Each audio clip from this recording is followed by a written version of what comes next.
Hola querida maestra, soy el Dr. House y vengo a perder mi tiempo ya que Cody me obligó a darles una breve conferencia sobre métodos anticonceptivos ayudado por mi equipo Karina, Sonia, Eduardo, Pepe y un gran amigo que estimo Marco. Un método anticonceptivo es una metodología que impide o reduce la posibilidad de que ocurra la fecundación o el embarazo al mantener relaciones sexuales. Por lo general implica acciones, dispositivos o medicamentos en las que cada uno tiene su nivel de efectividad.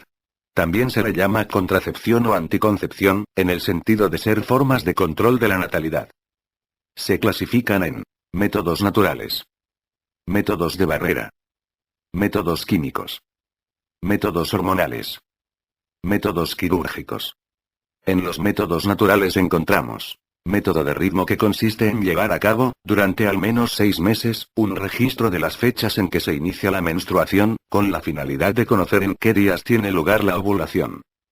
Como la ovulación se produce entre 12 y 15 días antes de la menstruación, se considera que los días fértiles de aquellas mujeres con ciclos regulares de 28 días, son los comprendidos entre el 9º y el 18º día, contando desde el que comenzó la menstruación. En el caso de las mujeres cuyo ciclo dura entre 25 y 35 días, los días fértiles se encuentran entre el 7º y el 21º día a partir del que tuvo lugar la menstruación. Recordemos también que el óvulo tiene una vida de 36 horas, intervalo durante el cual puede ser fecundado por un espermatozoide. Los espermatozoides pueden sobrevivir en el aparato reproductor femenino al menos de 48 a 72 horas. Método de temperatura basal: sucede cuando se produce la ovulación, la temperatura basal de la mujer puede descender ligeramente. Esto es seguido de un aumento de la temperatura corporal que asciende entre 4 a 6 décimas de grados centígrados durante los siguientes 2 o 3 días. El aumento de la temperatura, que comienza 1 o 2 días después de la ovulación, se produce como respuesta a los niveles crecientes de la hormona progesterona. La usuaria debe controlar su temperatura corporal todos los días, inmediatamente después de despertarse, preferible que sea siempre a una misma hora, después de haber dormido al menos 5 horas ininterrumpidas y antes de levantarse. La temperatura basal es la temperatura corporal en reposo absoluto. Una ligera actividad puede producir un aumento de la misma. Antes de tomar la temperatura, la usuaria no debe comer ni beber nada. Se puede utilizar un termómetro normal, aunque es preferible usar uno especialmente graduado para estos casos, que solo tiene de 36 a 38 grados centígrados. Las lecturas de la temperatura pueden efectuarse por vía oral por 5 minutos, vaginal o anal durante 3 minutos. Estas últimas temperaturas suelen ser más exactas. Es necesario recordar que existen numerosos factores que pueden alterar la temperatura corporal. Para evitar el embarazo es preciso no mantener relaciones sexuales durante al menos los 7 días anteriores al día en que se espera que aumente la temperatura y los 3 días posteriores al que se produce dicho aumento. Método del moco cervical: se basa en la observación que hace la propia mujer de la reacción de su cuerpo. Es el reconocimiento y la correcta interpretación de los cambios en la cantidad y naturaleza del moco cervical, durante las diversas fases del ciclo. Luego de la menstruación, no hay flujo en la vagina y hay una sensación de sequedad. Durante estos días la mujer no resulta embarazada. No debe confundir el moco cervical con el descenso o el semen. Para aprender a reconocer el moco cervical y no confundirlo, es necesario observarlo durante 2 o 3 meses seguidos de la siguiente manera. Debe tocar la entrada de la vagina con un pequeño trozo de papel higiénico o con sus dedos y coger un poquito de la mucosidad. Luego deje caer la mucosidad dentro de un vaso con agua fría. Si la mucosidad se disuelve en el agua, no es moco. Pasando a los métodos de barrera, nos encontramos con el condón masculino. Es un anticonceptivo el cual consiste en una funda de látex muy delgado y resistente que se ajusta al pene evitando que el semen eyaculado penetre a la vagina. El condón femenino. Es un método anticonceptivo de barrera hecho de látex o poliuretano. El condón tiene un anillo en cada extremo. El anillo que corresponde al interior de la vagina se encaja sobre el cuello uterino, mientras que el otro anillo permanece abierto y al exterior de la vagina, cubriendo la vulva.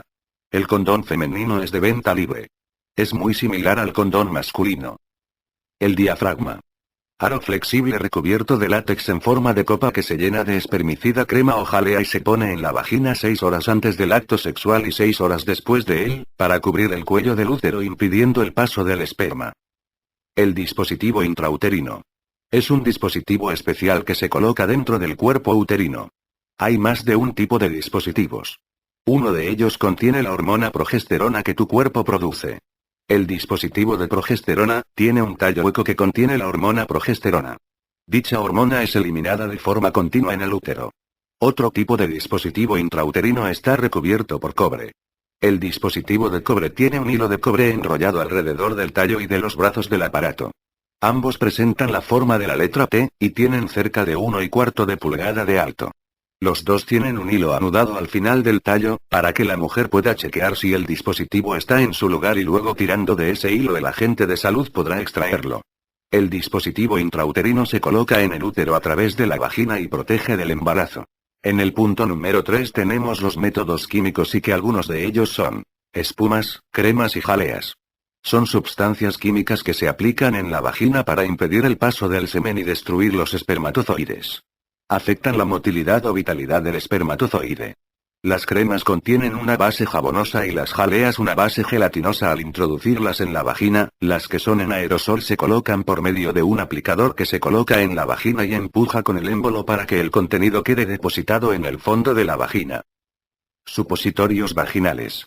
Se colocan con la mano profundamente en la vagina 15 a 20 minutos antes del acto sexual y adentro se derrite con el calor corporal y libera un producto químico espermicida. Su mecanismo de acción es igual a las espumas, cremas, jaleas, óvulos y tabletas vaginales. Los óvulos vaginales. Se pueden disolver por lo que se introducen en el fondo de la vagina aproximadamente unos 15 minutos antes del acto sexual con los dedos índice y medio y su efecto dura alrededor de 1 o 2 horas, por lo que si no se eyacula en ese tiempo hay que hacer una segunda aplicación. Topándonos con los métodos hormonales veremos. Las píldoras.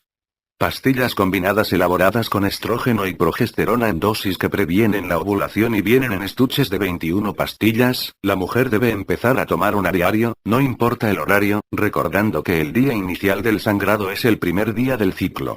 El mecanismo más importante es la prevención de la ovulación. En caso de no tomar la pastilla una noche, deberá tomarla al día siguiente en la mañana y continuar como si se la hubiera tomado. Si el olvido fue más de 36 horas requiere de la ayuda de otro método para ese mes, ya sea de Barbera o algún otro que le confiera seguridad, y debe continuar tomando sus pastillas. Una vez que las termine espera 3 o 4 días para que se presente la menstruación. Y tiene 7 más para iniciar el nuevo ciclo. Implante subcutáneo. Se implantan quirúrgicamente bajo la piel, normalmente en el brazo en forma de abanico, 6 varillas pequeñas de 34 milímetros de largo y 2.5 milímetros de diámetro, que liberan una dosis continua de progestina que inhibe la ovulación, cambia el revestimiento del útero y espesa el moco cervical evitando que el espermatozoide entre al útero. Su efecto dura 5 años. Las inyecciones. Son hormonas insertadas por vía intramuscular, tienen efecto por 1 mes o 3 meses. El efecto anticonceptivo se basa en una interacción de mecanismos centrales y periféricos, donde primero se inhibe la ovulación y se modifica el moco cervical. Además de ello, provoca cambios morfológicos y enzimáticos en el endometrio a consecuencia de los cuales la nidación se vuelve dificultosa. Por último, los métodos quirúrgicos tenemos. La vasectomía sin bisturí, que es diferente de la vasectomía tradicional porque el doctor localiza los tubos de manera diferente. Además, una mejor técnica de anestesia hace el procedimiento menos doloroso. En la vasectomía sin bisturí, el doctor localiza los tubos a través de la piel y los sujeta con una pinza pequeña. En vez de hacer 2 incisiones, el doctor hace un pinchazo pequeño con un instrumento especial. Con ese mismo instrumento, abre suavemente la abertura para alcanzar los tubos. Luego los tubos están sellados, utilizando los mismos métodos que la vasectomía tradicional. La infertilidad no se da enseguida, ya que siempre se encuentran espermas activas en el semen después de la operación. Se eliminan con 15 a 20 eyaculaciones. Se necesita usar algún otro método de planificación familiar hasta que su doctor analice su líquido y le diga que ya no hay espermas. La ligadura de trompas. También conocida oclusión tubárica bilateral o ligadura de trompas de falopio. Consiste en ligar o cortar las trompas, para que el óvulo expulsado por el ovario no circule a través de ellas y así impide que el óvulo sea fecundado. La técnica más usual es la de Irving y la Pomeroy.